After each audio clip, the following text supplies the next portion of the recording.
Hello friends, this is Chef Walter. Welcome back to Flavors and Knowledge and News You Can Eat. Today we talk about saffron. The ancient Greeks and Romans used saffron as a perfume, and saffron is mentioned in the Chinese materia medica from several books in the 1500s.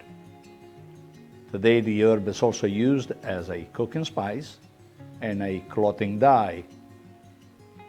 Saffron is believed to be native to the Mediterranean basin, Asia Minor, and Iran.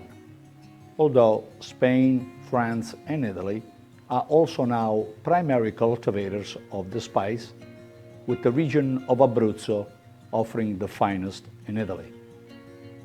Its elevated cost has to do with its harvesting, which is very detailed, because only a small amount of each saffron flower is used, and all the harvesting must be done by hand.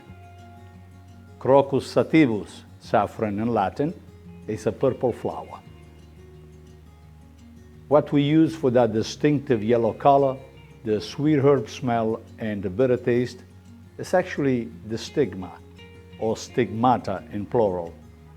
The pollen-germinating part at the end of the red pistil, the female sex organ of the plant. There are only 3 stigmata in each saffron flower.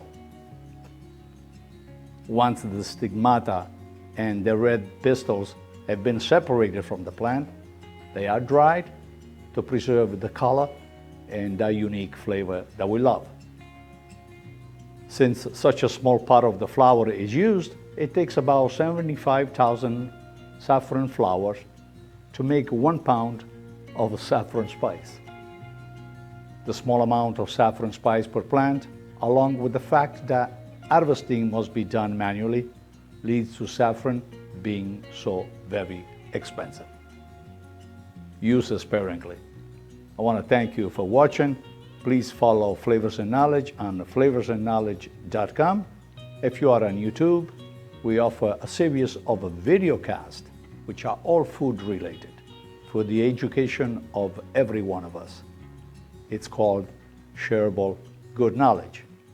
In the meantime, if you're in the kitchen today or tonight and you're using saffron, always dip it in a little bit of water or wine before using it, and it will do wonders for your next risotto alla milanese.